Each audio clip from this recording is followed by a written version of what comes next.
Today we're going over Matthew 14. We'll see if Jansen's going to join us here in a minute, and we'll see if he wants to read along too. Since he likes it, he seems to be really good at it, so we'll see if he gives a minute. I'm doing a little early tonight because I'm about to crash. Fever's still going around over here, a little bit here and there. So I wanted to do it a little early, and then I'm going to go heading to bed. Pretty exciting Saturday night for me. So Matthew 14, verse 1, At the time Herod the Tetrarch heard the reports about Jesus, and he said to his attendants, This is John the Baptist. He is risen from the dead. That is why miraculous powers are at work in him. Now Herod had arrested John and bound him and put him in prison because of Herodias, his brother Philip's wife. For John had been saying to him, It is not lawful for you to have her. Herod wanted to kill John, but was afraid of the people because they considered John a prophet. On Herod's birthday, the daughter of Herodias danced for the guests and pleased Herod so much that he promised with an oath to give her whatever she asked. Prompted by her mother, she said, Give me here on a platter the head of John the Baptist. The king was distressed, but because of his oaths and his dinner guests, he ordered that her request be granted, and had John beheaded in prison. His head was brought in on a platter and given to the girl, who carried it to her mother. John's disciples came and took his body and buried it. Then they went and told Jesus. When Jesus heard what had happened, he withdrew by boat privately to a solitary place. Hearing of this, the crowds followed him on foot from the towns. When Jesus landed in a large crowd, he had compassion on them and healed their sick. As evening approached, the disciples came to him and said, This is a remote place, and it's already getting late. Send the crowds away so they can go to the villages and buy themselves some food. Jesus replied, They do not need to go away. You give them something to eat. We have here only 5 loaves of bread and 2 fish, they answered.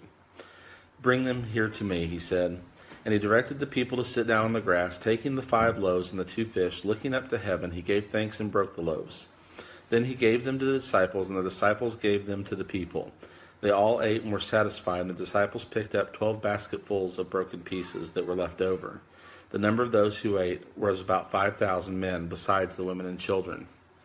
One of the interesting things about this is the disciples had come to Jesus with a problem, and they said that we need to send the crowds away so that they can get something to eat. Well, Jesus' response to them is, they do not need to go away. You give them something to eat. And sometimes in life we're faced with problems like that, and we try to bring it, and Jesus said, well, here, by yourself things may be impossible, but through God all things are possible. And he's showing that, as an example here when he says, no, don't send them away. We'll give them something to eat. And I can just see the panic in their eyes when they're thinking, what are we going to do? What are we going to have? We have nothing. But through him, everything was there, because they took the 5 loaves of bread and the 2 fish, and then they were able to feed the 5,000. So, when we bring a problem to the Lord, we may not understand how it's going to work or how it's going to work out in the end, but we know that through him, he can get it done. And whether it's feeding 5,000 with only 5 loaves of bread and 2 fish, or whether it's some of the struggles we deal with on a daily basis, as long as we bring them to him, he can solve our problems, and he can help us get through whatever we're facing.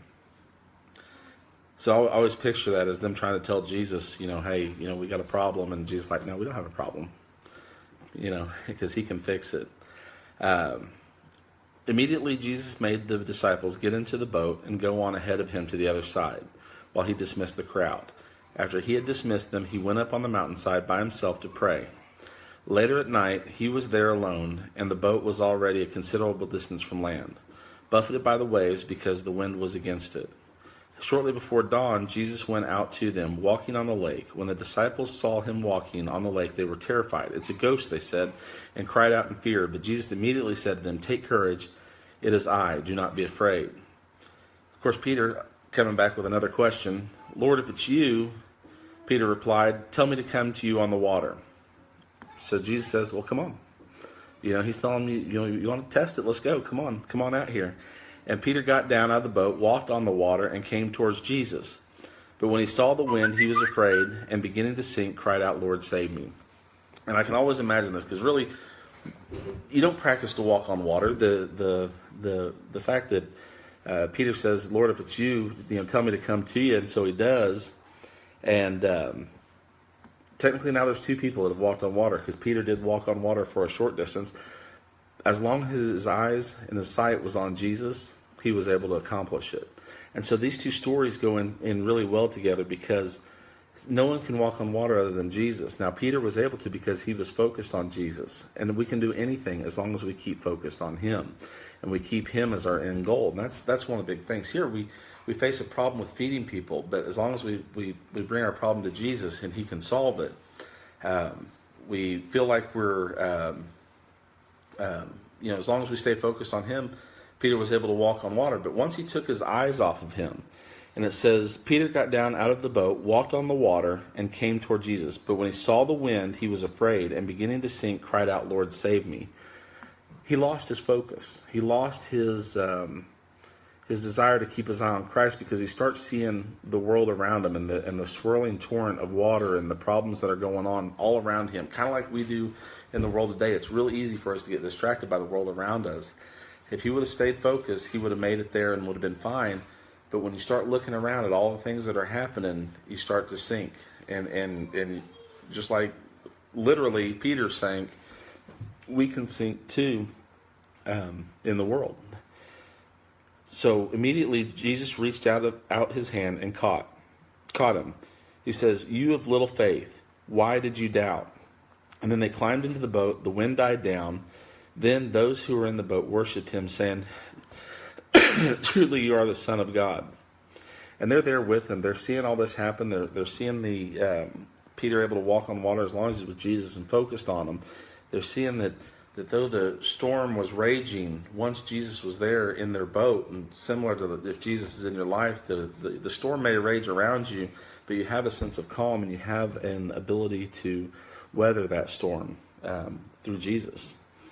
And they identified him then as truly you are the Son of God. They've watched him healed, and it took an act right there in their presence to really understand what they're dealing with and who Jesus is. And so they admit, truly you are the Son of God. It goes on to state, when they crossed over, they landed at, excuse me, at Gennesaret.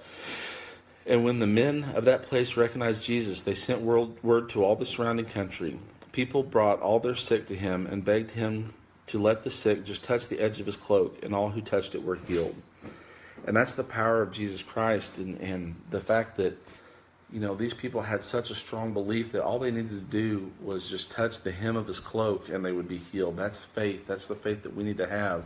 We need to realize as long as we keep focused on Jesus, no matter what we're facing, we're going to get through it. And through Jesus Christ, anything can happen as long as we put our faith in him and hand our problems over to him, that he can resolve those problems for us, or he can at least, he's going to be there with us. It may not come out the way you and I may figure it to be, or the way we think it should be. However, it's going to work out for the benefit of the kingdom of God, one way or the other. Even though we may face some terrible circumstances, and we may go through pain, and we may go through problems, but we know that the Lord's with us at all times, and that whatever happens, whether it be good for us or bad for us, it's all for the glory of God. Because though we may face losses and we may face some problems, we need to realize that because of what we went through, either we can help somebody else, or someone else maybe got the revelation. We don't know the extent of everything in our life story. It won't be till the end that we know that.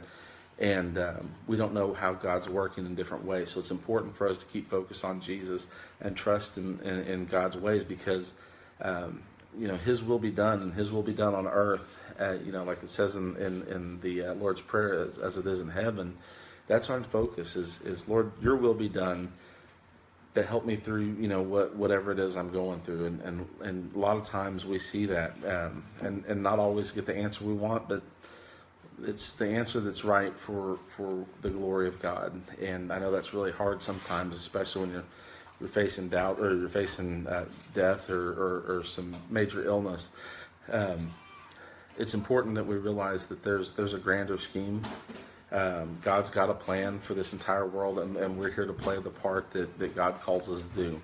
So it's important that we find that part to play, and we do it with as much dignity and respect to the kingdom of God that we can give it, because that's what it's all about, is being that part. Because our part in the grand scheme of things may only seem small, but by you doing what God tells you to do, or following the path that God has you on, He can actually, you don't know how many people you might be saving, or how many people you might help understand the love and embrace of God, that because of how we are. So that's about it for Matthew 14.